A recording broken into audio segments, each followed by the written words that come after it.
हरे जय राम कृष्ण हरे हरे जय राम कृष्ण हरे हरे जय राम कृष्ण हरे जय राम कृष्ण हरे जय राम कृष्ण हरे जय राम कृष्ण हरे जय राम कृष्ण हरे जय राम कृष्ण हरे जय राम जय जय जय जय जय राम हरे जय राम राम जय जय राम हरे जय राम जय जय जय जय राम हरे जय राम हरे जय राम जय जय जय जय राम हरे जय जय राम हरे जय राम जय जय जय राम हरे जय राम जय जय जय राम हरे जय राम राम राम राम हरे जय जय राम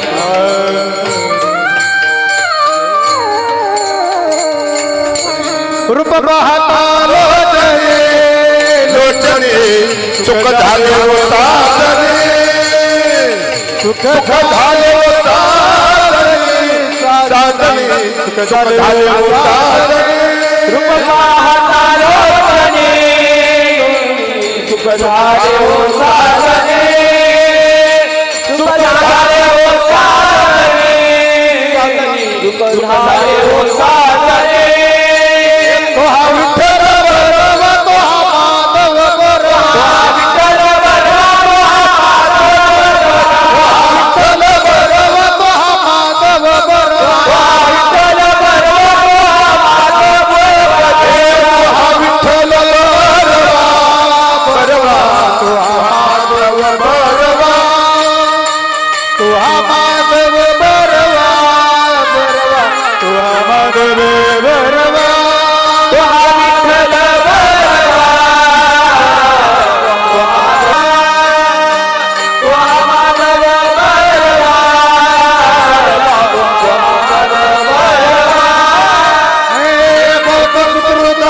विठ्ठली आवडी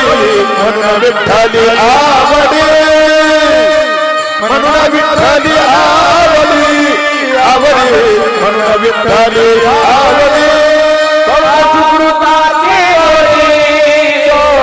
म्हणून विठ्ठली आवडी म्हणून विठ्ठली आवडी म्हणून विठ्ठली आवडी तो विठ्ठल बरवा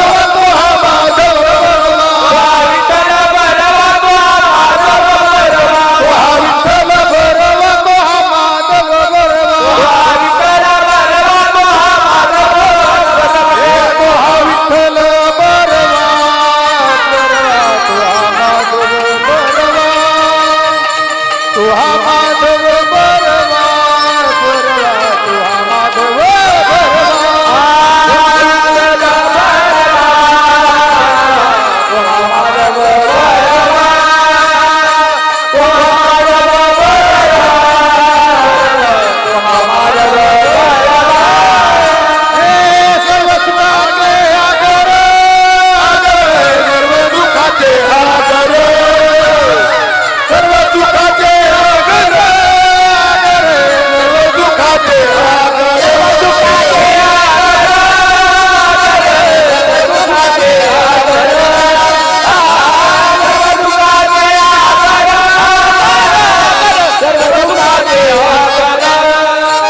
बाप रखुमा देवी बाप रखुमा देवी तो हा विठ्ठल बरवा तो हा विठ्ठल बरवा तो हा विठ्ठल बरवा तो हा विठ्ठल बरवा बाप रखुमा देवी बाप रखुमा देवी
हरी जय जय राम कृष्ण हरी जय जय राम कृष्ण हरी हे राम कृष्ण हरी जय जय राम जय राम कृष्ण हरी जय जय राम कृष्ण हरी जय जय राम कृष्ण हरी जय जय राम हरी जय जय Ram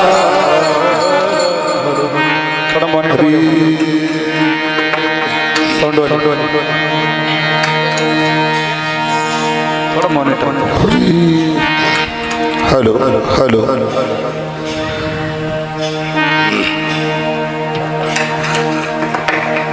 hello hello hello hello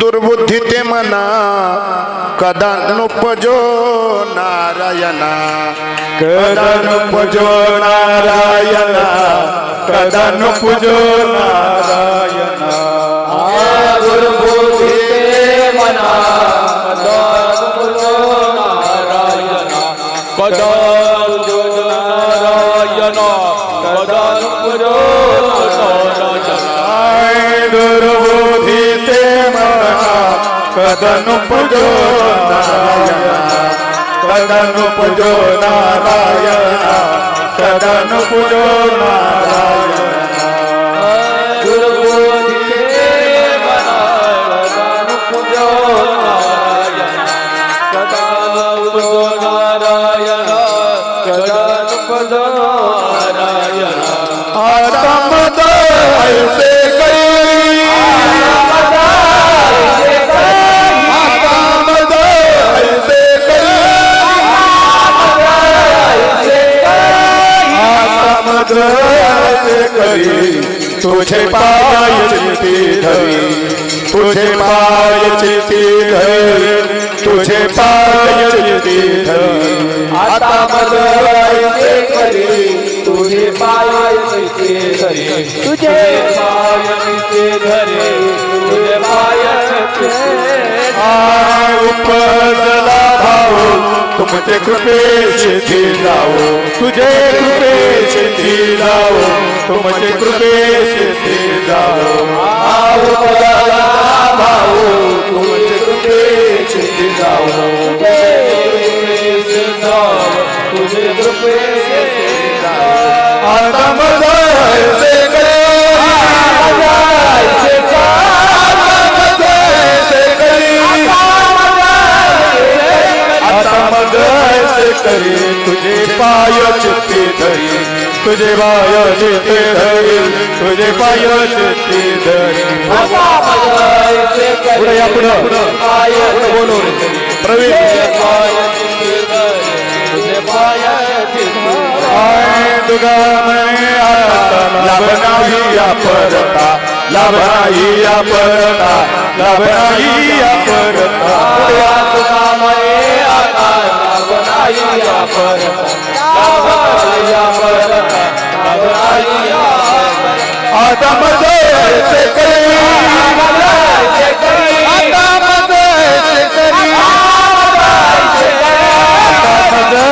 करे तुझे पाय चित्ते धरी तुझे पाय चित्ते धरी तुझे पाय चित्ते धरी आता बजाए करे तुझे पाय चित्ते धरी तुझे पाय चित्ते धरी तुझे पाय चित्ते धरी हा विठोबार माई जय जय जय विठोबार माई जय विठोबार माई हरि विठोबार माई जय विठोबार माई हरि हरि विठोबार माई जय जय जय विठोबार माई हरि विठोबार माई हरि विठोबार बिठाला बिठाला बिठाला बिठाला बिठाला बिठाला बिठाला विठाले विठाले विठाले विठाले विठाले विठाले बिठाला बिठाला बिठाला बिठाला बिठाला